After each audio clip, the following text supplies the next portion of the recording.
Ay, mija, abuelita's on her way and I still need to shop for the party. No worries. Let's order through Instacart. ¿Insta qué? Sí, llama. We can order groceries and more online and get everything delivered in as fast as an hour. Everything for dinner?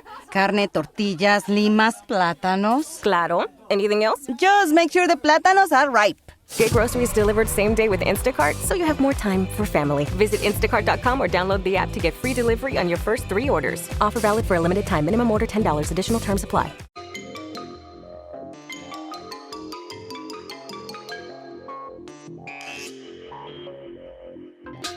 Percolate on a particular mix of odd and inspiring news headlines in Wendy's Coffee House. Newsmakers with a penchant for the unknown, unexplained, and unusual share their experiences with UFOs, ghost encounters, near-death experiences, and more for your own unique blend of Wendy's Coffee House Curious. And now, here's Wendy. It's May already, 2019. I'm still just all sorts of up in the air with time. Sometimes it feels like it's ahead and I've lost time and already skipping, and other times it feels like it's going really slow. It's amazing. It's just, and each day it's different. Like the time we came back from a little vacation, the clock is 40 minutes fast in one room and 5 minutes slow in another. And just recently, another room went 10 minutes off. I'm like, okay, so the cats can't change all the clocks. They can do one, but not all of them. So anyway, if you're having that time issue, and then my mom had an accident where she was at one point going, and the truck was going to hit her. I've asked her to draw a diagram for me because it's impossible. And she, oh, yeah. I'm like, Mom, put it on the paper. Anyway, but what happens is this truck is turning in front of her. The truck apparently doesn't see her. And she's thinking the only thing she can do is hit the ditch and hope for the best because it's not a fun ditch. And as she does that, all of a sudden she's on the other side, the truck's behind her, and she's like, okay, that's a time shift, all right? So something when my clock is changing is going on somewhere else. All right? Okay, we're going to talk with somebody about this in just a minute. But first I want the news. There are a lot of headlines this week dealing with UFOs, dealing with all sorts of Fortean stuff. I love it. Finally, more people talking, more info, more buzz. The Mayans, there's a new discovery in Guatemala, Mayan figurine factory. And this is supposedly like 400 fragments of figurines that they used in their culture, about 1,000 years old. And so this is like a really brand new piece of information that they are fascinated, and I think everybody is. It's like, what happened, what went on. The Yeti footprints, the Indian Army, Indian Army tweeted, showed a picture, and they've got it here. This is amazing. You don't get this kind of stuff. They're not making it up. So anyway, they said that it measured 32 by 15 inches, and April 9th is when this was put out. And they've cited the Yetis there before, and then somebody said, okay, we don't believe it. Proof. You have to prove it. This is the Army they're talking to. The Army has no comment. Like, okay, we gave you a tweet, get over it. The other thing, though, with that is that people say there's no science, there's no proof for it. Well, I was so happy to see the timing, coincidentally, from the Texas cryptid hunter, this little feature on the life autobiography, the life of Honorable William F. Cody, Buffalo Bill. While we were in the Sandhills scouting the Pawnee Indians country, they have a name for it. I will not pronounce it because I will not butcher it in front of anybody. They found a thigh bone of what appeared to be a human being. The Indians claimed the bones they found were those of a person belonging to a race of people who a long time ago lived in this country. Men who on Earth, the size was about 3 times that of an ordinary man, were so swift and powerful they could run alongside a buffalo, take the animal in one arm, tear off a leg, and eat the meat as they walked. Okay, and they said this behavior they didn't please the Great Spirit, so it was flooded, and okay. But there's more to that story. And the thing is, that's Buffalo Bill, okay? 1871.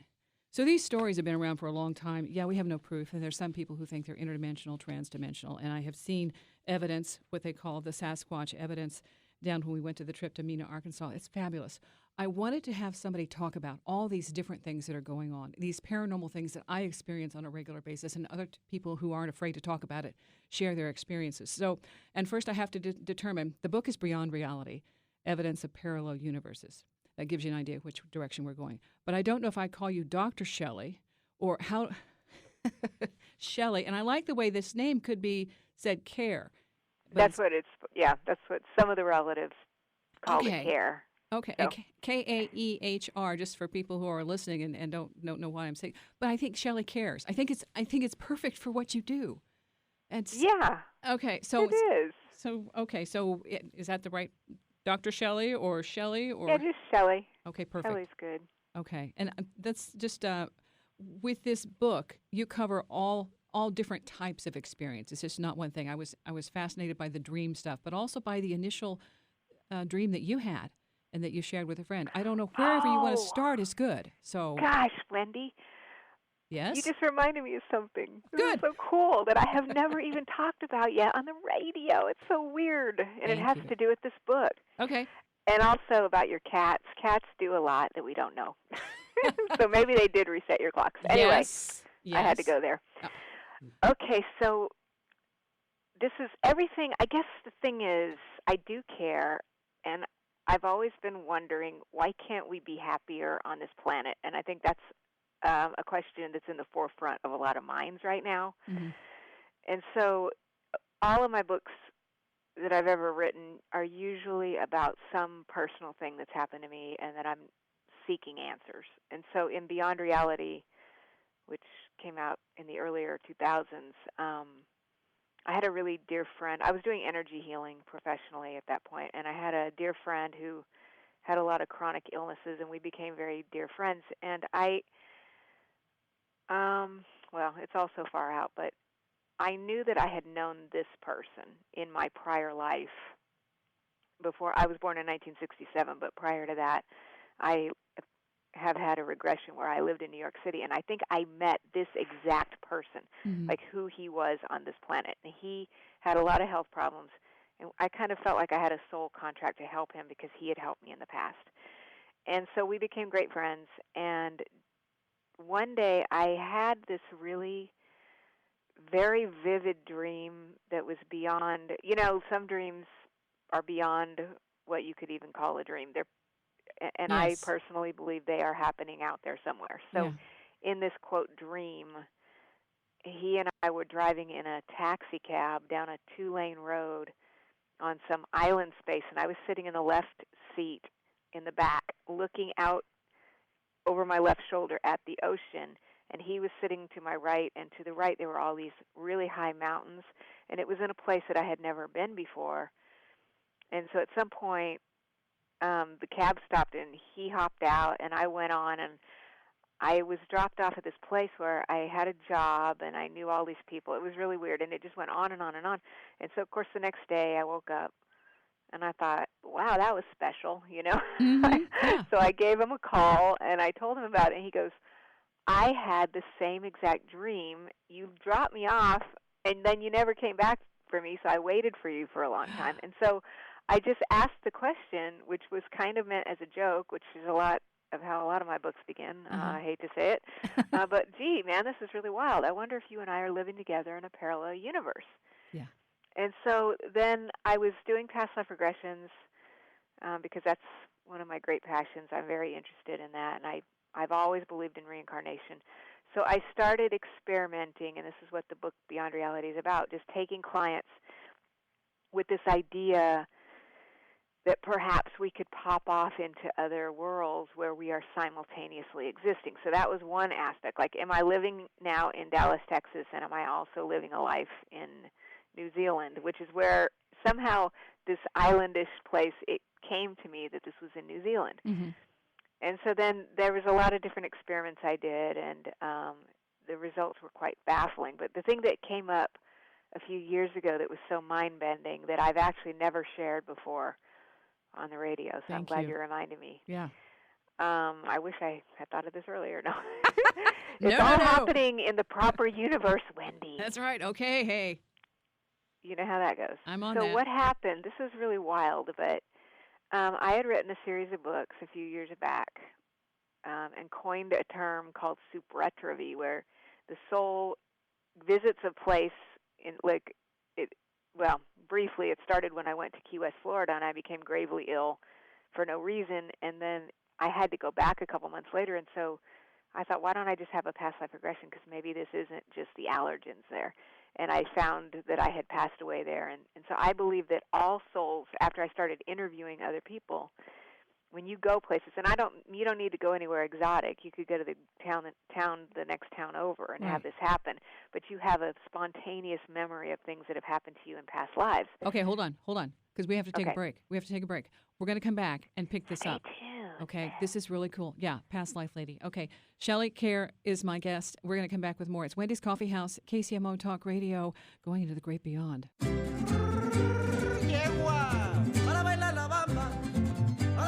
Oh yeah. Mark, my producer.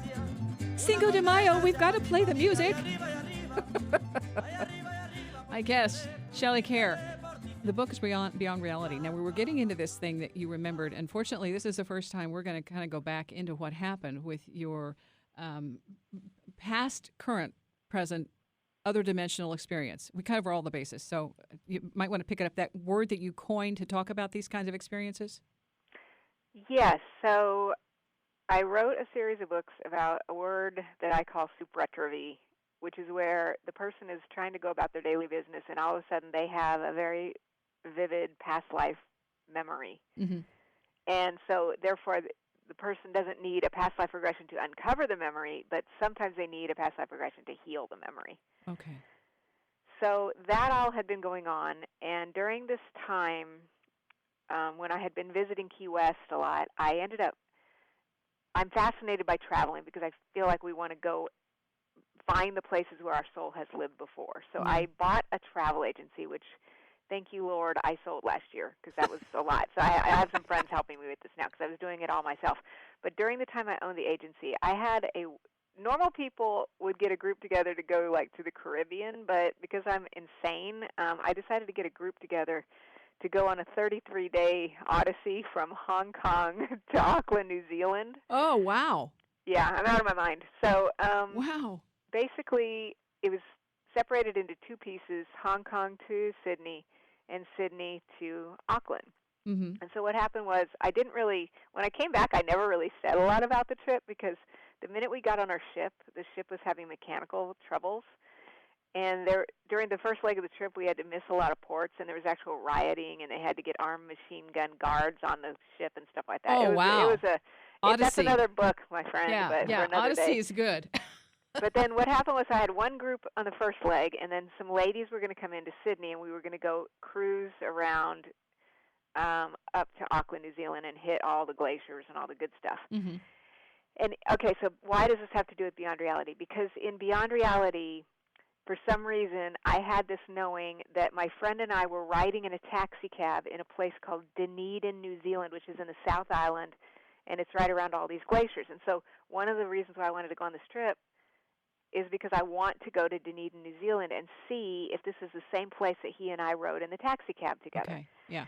So basically, we're having some mechanical problems. We keep stopping, like in Singapore and all these weird places, to get our ship fixed. And the staff assured me, hey, don't worry, this cruise is going to be good to go. So I emailed the ladies. I said, look, we've had some difficulties. Y'all do not have to join me in Sydney if you don't want. You're free to cancel. But, of course, they all came over. Mm-hmm. We get on the boat in Sydney. We tootle around over down to the south of Australia to Melbourne. And we were a little late getting off going, but we ended up traveling out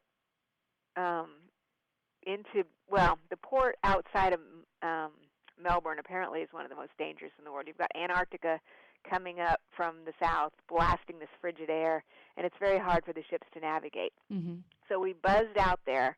We got right out into the Tasman Sea, and early in the morning, the captain comes on, and I'm thinking, this isn't good. You know, normally captains don't talk to you till noon. And he said, I hate to tell you this, but our ship is dead in the water, and we are adrift at sea. Ah, okay. Yes. Yeah. And so now all those angry people, they got real scared, and it was deathly quiet. Everybody went out to the decks. There's no sounds of the motors, and we were just floating around, and it's frigid air out there. It was amazing. And so after a while, basically what happened was a tugboat had to come and rescue us, but it took the tugboat 2 days to get us, and 2 more days to tug back to Melbourne. And those big steamer freight lines were like they were buzzing past the ship like stock cars in the Indy 500 or something. It was amazing, and I felt blessed because I got a lot of money back on this trip, and I was thinking, thank you, Lord God. This trip is like not only free, but it's paying for itself. Yeah. And plus you got material for books, so I thought it was amazing. It's a and slam I love dunk. it. And anyway, but the bottom line is that. So after a while, we were in Melbourne, and they said, "Look, we'll pay to fly you to New Zealand." And I said, "Okay." Because we're not going to get over there. We're going to get over there right at the end, but we'll only reimburse you if you'll fly to Auckland. We didn't really have that much time left, like 5 days. And so I thought, well, I want to be reimbursed for this. So we flew to Auckland, and we rented a car and drove around the North Island. And I still had in my mind, I'll just drive down to the South Island, no problem. Well, it's really hard to drive around there. It's just all mountains, 2-lane roads, just exactly kind of like what I had seen in my dream. Yeah. But it gets back into this whole idea that the only disappointments I had from the trip really was the fact that I didn't get to Dunedin. But then it gets back into this whole parallel worlds thing is if I live in Dunedin, which apparently the level to which this was so real, and I had a job and knew people, it was profound. So if that really is true, then 2 like pieces of matter cannot occupy the same space at the same time, or else they would spontaneously combust. And so maybe I really am living there. And that's why my physical self in this dimension that you and I are discussing this in cannot actually go to Dunedin. Although now, I've got all other places I still want to go to, but at some point that's just still itching me to want to go back over there. Wow. Okay, so I don't know what to say, Wendy. It was unbelievable. That's deep. Okay. You go into the part, you can't occupy the same space. So that gets beyond doppelganger.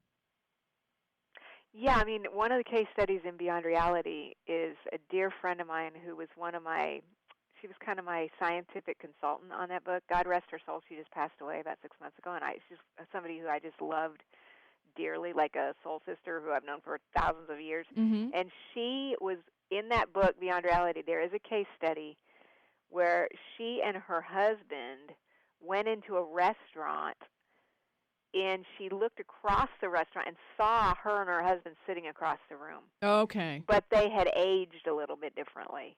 And they had done a few different things that were, like maybe they made a couple different decisions that caused them to look a little different. Uh-huh. And I asked her, did you go speak to yourself? And she goes, oh, no. This is where I first got this idea, is that, no, you can't do that because, the idea is that these parallel universes are existing on a membrane, where it's just millimeters away from each other. So maybe they were in that little millimeter membrane across the restaurant, but she couldn't go over there and actually have a discussion with those people. I've had a woman who continued to talk to me, and it's been about 5 or 6 years ago. She saw on several occasions what she believed was her doppelganger, and every time she started to approach the person, because she was super curious and wanted to get this thing, okay, where you are me, but the person would go away. She would leave, and so she could never, ever make contact. And I haven't talked to her for, like I said, several years, but she was convinced that this was her doppelganger. And she said it was in a way, she was fantastically curious, and then she was also frightened because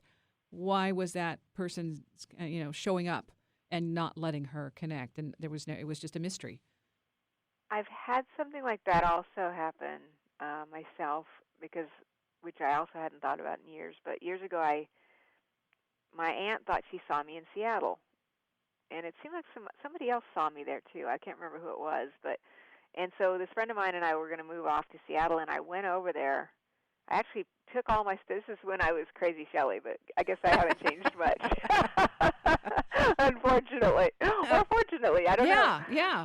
I literally put all my junk in the moving van and drove it from Texas to Seattle. And when I got there, I said, you know what, I can't do this. And so my friend stayed, and I left and come back to Texas. Okay, so one of you stayed, actually. One of you. Somebody was there, yes, but I've never been able to go back there. So. Okay, well, you're already there. Exactly. So I don't need to be there. Apparently, I don't need to be in the South Island of New Zealand either. No, you got those bases covered. Okay, we got to take a break. But I want to get into more of the stuff that you've experienced here with the dreams and dealing with your clients, talking about all these different, they remember, and you remember, and I think when we are in the dream plane, we have a lot of options where we do go back and forth, and we get information, and sometimes it can be life-saving. My guest, the book is Beyond Reality, Evidence of Parallel Universes, Shelley Kerr. But Shelley's known as a past life lady. You might have heard her on other shows, but she's here right now, okay? In this, as we know it, universe, reality, dimension, okay? And so for this brief moment in time, we have this harmonic convergence.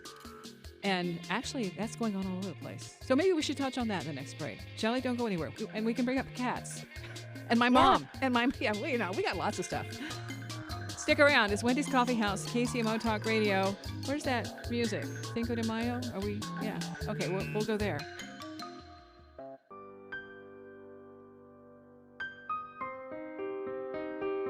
Wendy's Coffee House, KCMO Talk Radio. Beyond Reality, Evidence of Parallel Universes. Okay, and I do fully believe that there are other things going on here, and our time can shift, and we can have a little bit of a bobble or something where experience happens, but time hasn't changed. And yet we have this intimate knowledge of something that's going to happen. And you can call it precognition. I don't care. I think it's a shift and a time issue, not just a precog issue. Okay, so there we go. We're going to go, Shelley, the chapter 8, Dreams, Carl Jung, and this is a quote. To me, dreams are part of nature which harbors no intention to deceive, but express something as best it can. So sometimes when we get information, we don't get it in a logical, concrete form. We get it in a metaphor that we're challenged to make sense of and process. However, there's in this little booklet, in this it talks about having a dream about knowing a specific phrase, and this phrase, I believe this is you, Shelley. I have a plane ticket for you. And oh my God, that is so weird. Because that memory just came to me before you even said that. I was like, oh, am I supposed to talk about that? I haven't thought about this in years. There you go. Okay. Woo-woo, rewind and go. Yes. Yeah, I mean, I agree that, everybody wants somebody else to interpret their dream. Well, nobody else can really interpret your dream and you can get a dream dictionary, of course, but sometimes those dreams are coming from some aspect of the higher self. It's personal. It's personal. It is. And I don't think people could, your best friend can certainly help you out, probably more than a dream book. But I have had different times in my life, and the one you're talking about, where I've actually felt like I've gone out to some astral dimension to meet with someone before I actually physically meet them in real life. And now that I know how to do that from the incident we're getting ready to talk about, I can attempt to go do that willfully, but when it happens with no forethought of my own, then I know that it's got to be something from something other than my real, actual physical self. Yeah. And so several years ago, this is so crazy, but again, well, not any crazier than the rest of relatively speaking, yes. They're going to be like calling the paddy wagon here any minute. I'm going to hear the sirens coming to pick me up. No. So several years ago, when I was getting my PhD in parapsychic science, which is like the study of energy medicine, and I ended up writing a book about the spiritual practices of Hawaii called Origins of Huna. But it turned, at first it was my PhD thesis. And so I wrote the paper. The school said, my God, this is really unbelievable. You should publish this in a book. Yeah. And so through some bizarre twist of fate, I wound up out in Las Vegas, which sounds weird, but I always have a lot of spiritual experiences there, or at least I used to back in the day. Mm-hmm. And I don't even, again, this is just so bizarre, but I don't even know how this all got going, that I discovered that Dr. Raymond Moody at the time was serving as the chairman of this consciousness studies department. Mm-hmm. And somehow I wanted to get a hold of him about my book to see if he would write an endorsement. Yeah. And this friend of mine, I was too shy, though, because, see, like, for me, he's like my Oprah. Yeah. Like, I put him on a pedestal higher than anyone else because I read his book when I was like 9 years old. And I sat on my driveway when I was a little kid contemplating, life after death and stuff. So somehow I was too shy to contact him, and a friend of mine actually called his office because he had an opening in his department to come work for him. So a friend of mine, without my actual physical permission, but maybe my soul permission, thank you, called over there and said, "Hey, this is Shelley," and left him a message and told him that I wanted to apply for the job. And I didn't ever know about any of this, so I ended up having this weird astral dream where I was walking out in a cloud, and all of a sudden there was this, this sounds insane, but I just saw this big all-you-can-eat buffet. And I walked in the door, and I went to this table, and I sat down, and I was sitting with Dr. Raymond Moody, and we were having a meal at the all-you-can-eat buffet, and he said, "Shelley, I have a plane ticket for you." And the next day, I come home not knowing that this man has even been called on my behalf because I didn't do it myself. And I checked my voicemail, and it's Raymond Moody. And he goes, "Oh, hey, Shelley, I got your information, and I'd love to schedule an interview with you to come out here." Yes. And I was just like, I literally said, am I living in a parallel world?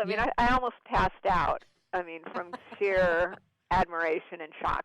But as it ended up turning out, I went out there. I did not get that job because the department wasn't going to be there for much longer.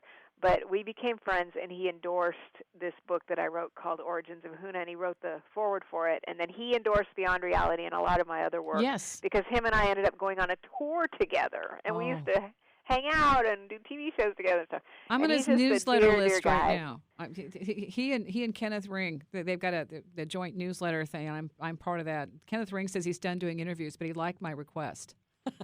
Yes, I liked your request. You're very sweet. So definitely I think there's things that we can work on in the ethers, but if it's something that's coming to you on that level, then one of the theories is, like your mother, the story about your mother, something said, go down in the ditch. Okay. Is that a future version of herself? Like, instead of talking to, I personally believe that angels and guides and dead friends come back and help me with a variety of things. I believe I'm talking to dead people or angels pretty much all of the time. Yeah. But the other theory in the realm of parallel worlds is, what if the future version of yourself, or in this case your mother's self, came back into the now and said, "Get out of the way, jump in the ditch," and somehow warned her just right before she maybe blipped over into another reality. Yeah. And so all these things we don't know, but it's certainly worth thinking about. Well, it was baffling to her. She went back the next day. She drove and thought, did she need to talk to the person driving the truck to find out if they saw her? I'm thinking, Mom, it won't make any difference. Obviously, this had a good ending. And but the thought was that the person didn't even see her because she wasn't on that timeline. She was on a different timeline. And so that brief moment for her for that mental hijinks that she was jumping through all these hoops trying to make sure she was going to she was going to hit, but it would be an okay disaster. And that's what she said, I just avoided a tragedy. When she called me on the phone, she was still just baffled by this whole thing and trying to figure out how it was physically possible. And it isn't. It isn't. The truck was there one moment and she was going to smash into it, and because it turned in front of her and she couldn't stop. She was already committed, and the truck was turning in front of her across, and that was completely impossible to avoid that accident. And yet she was driving down the road. And so for me, I thought my experience is timelines shift. And I've had other dimensions tell me timelines shift. That cat thing you brought up earlier, I had a cat, and I'm walking from the kitchen to the bedroom, looking at the cat, looking at me from the back of the chair. She's a gorgeous cat, calico, beautiful. I'm looking at her collar. It's green and this little pink heart on it. I'm thinking, oh, I want to take a picture. She's so beautiful. And so as I walk into the bedroom, I think, oh, I got to go get the camera. And I realize she hasn't worn a collar since she was a tot, and she got out of every single one that I ever tried to put on her. My cat does not wear a collar. I turned around to go look at her, and she's not in that position. But she's about the height that it would have been for somebody 4 feet tall to give me a screen memory. How's that? Okay, so hang on. We got to take a break. Got to take a break. Okay, well, you said cats. We're going to come back here again with Shelley Kerr and the book. I love it. Beyond Reality, Evidence of Parallel Universes. We're living in them right now. KCMO Talk Radio. Wendy's Coffee House, KCMO Talk Radio. Okay, I put some stuff on the website that kind of dovetails what we're talking about. There's no time to put all of this, to talk about everything. But with the UFOs, the Yetis, the Mayan stuff that they're discovering, all sorts of new information all the time, like the oldest footprint. Again, they came, I think it's Chile's where they discovered that. We keep learning new things, and yet we keep getting old messages repeating, saying, clean up your act. And if you go into the Native American history and some of the other indigenous culture history, right now we're at a crucial timeline. And I think for this Western culture, the harmonic convergence kind of triggered that and said, okay, guys, the clock is ticking. And then again, my experience, I had a shift in 1997. I know I've talked to a lot of other people and interviewed people who had this 1997 link. Something about that was important. And then again, we're coming up right now with some other things that are happening with the universe and the dimensions and the planets. Shelley, that has to somehow register on your timeline too. Holy cow, Wendy. You are amazing. I'm telling you, you don't know what a blessing this is to have this conversation right now, because you know what happened to me in 1997 was when I suddenly had a pain, and next thing I woke up, I had stage 4 endometriosis. Oh, big wake up. I was near death and spent most of a year in a hospital. Wow. And then when I came back out of that, that kind of led to my near-death experience and stuff in 1999, my trip to Egypt in 2000, and then that's how I rolled into writing paranormal books. So, yes. Wow. Okay. So, slam dunk. You did it again, girl. Okay. I love it. Okay. Well, all right. But that's what's important right now. And there was another picture I saw that I just pulled off, and this is about the orangutan, and I saw him, and what he's doing, it was almost like the movie Avatar. He's on this crane, this giant crane, and I don't know if you've seen this, but you're listening if you've seen this, but this is a picture that just hits you right in the heart, where he's trying to fight the crane because it's destroying his habitat, and they've got the little workers down there who are trying to dart him. But this is huge in our timeline. These things are happening. I don't know if we can jump out of it, but I know this registers with you too. There's something really. It's almost like we're standing on the beach and the tidal wave is coming. You can feel it. You can feel it. I think part of it is.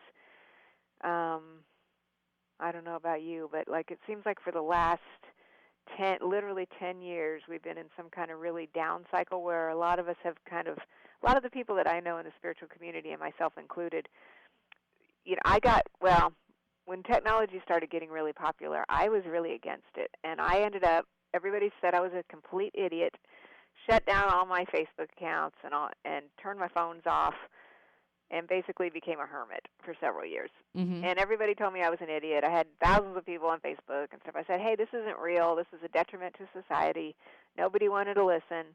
And so I went way, way down into deep undercurrent where I did a lot of writing. And I took some odd jobs, and I tried to learn about, I don't know, I think I'm on the other side of that, so I can say maybe I was trying to learn about what the people difference. are going through, Yeah. I mean, in real jobs, because I hadn't had one in so long, and so I did some of that. I did some different exploring, and then I started just feeling a few years ago that I was going to need to start coming out of that, and now I've got a bunch of books that are getting ready to come out, and so it just feels like there's something coming, and we're all preparing for it. And before the show, we discussed the fact that through the divine grace of God, I got into a silent retreat that I just returned from a few days ago. Mm-hmm. And it was just glaringly obvious in there that I was able to really recommit to the things that I've always said and that I've always believed, that thoughts are things, but they are in your body. I was sitting in a darkened room on a bun cushion for hours in excruciating pain. And what they would say is, if you can hold still, you don't want to have clinging and craving, but you don't want to have aversion, because this is a Buddhist monastery. Mm-hmm.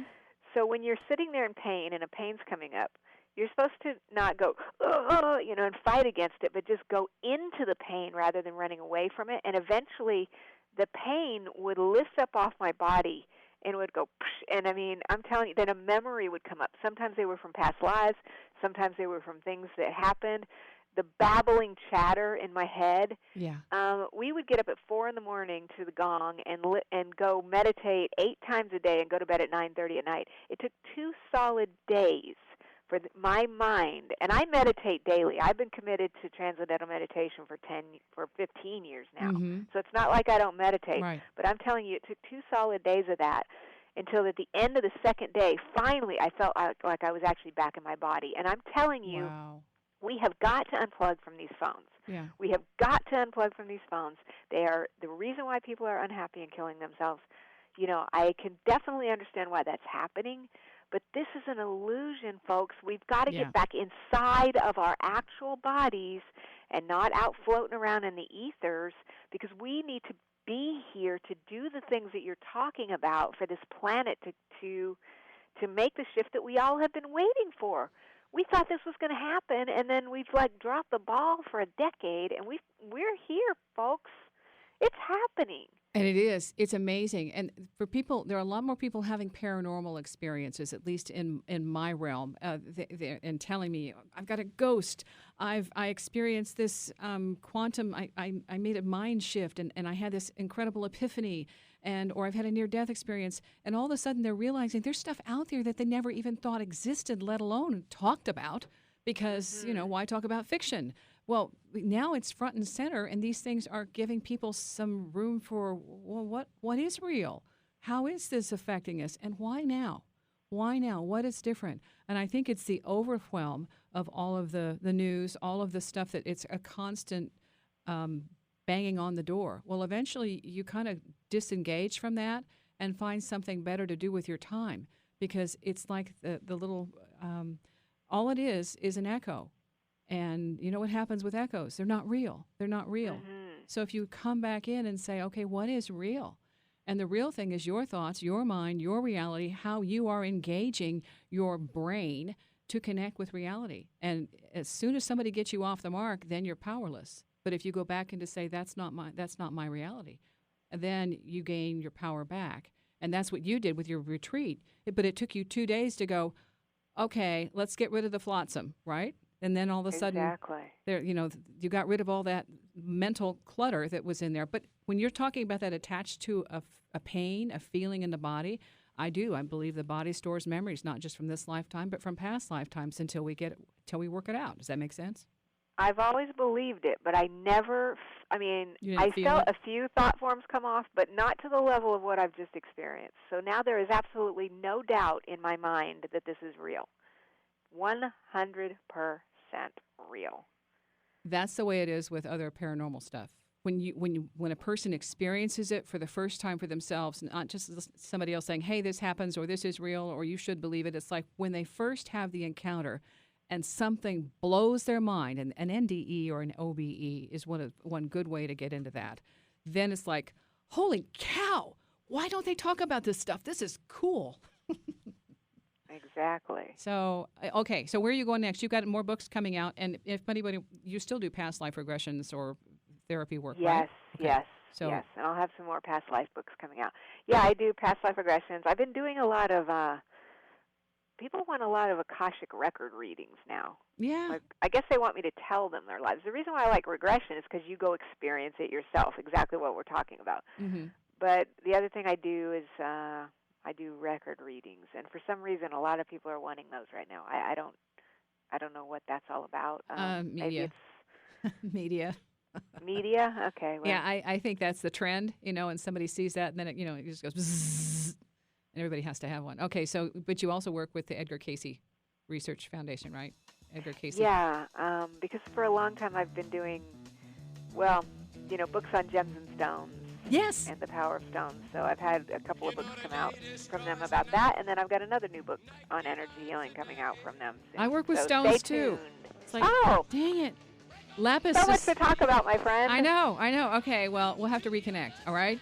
That's awesome. All there is to it. On that parallel lane, we already are, but we aren't here, so this is where we have to work. That's it. It's the best we can do here in this 3D thing that we're in. Okay. Shelley Kerr, my guest.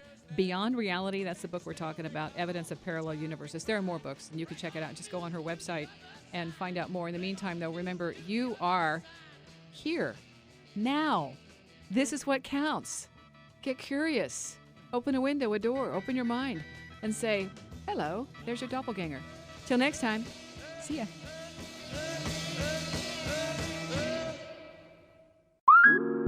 Ay, mija, abuelita's on her way and I still need to shop for the party. No worries. Let's order through Instacart. ¿Insta qué? Sí, llama. We can order groceries and more online and get everything delivered in as fast as an hour. Everything for dinner? Carne, tortillas, limas, plátanos. Claro. Anything else? Just make sure the plátanos are ripe. Get groceries delivered same day with Instacart so you have more time for family. Visit instacart.com or download the app to get free delivery on your first 3 orders. Offer valid for a limited time. Minimum order $10. Additional terms apply. Instacart shoppers know groceries. They know that you can't make guacamole with rock-hard avocados. They know how to quickly find those peanut butter pretzels you can never find. And they keep you in the know by giving you updates about your order along the way. Let Instacart shoppers help take shopping off your plate so you can get time and energy back for what really matters. Visit instacart.com or download the app to get free delivery on your first 3 orders. Offer valid for a limited time. Minimum order $10. Additional terms apply. Instacart. Add life to cart.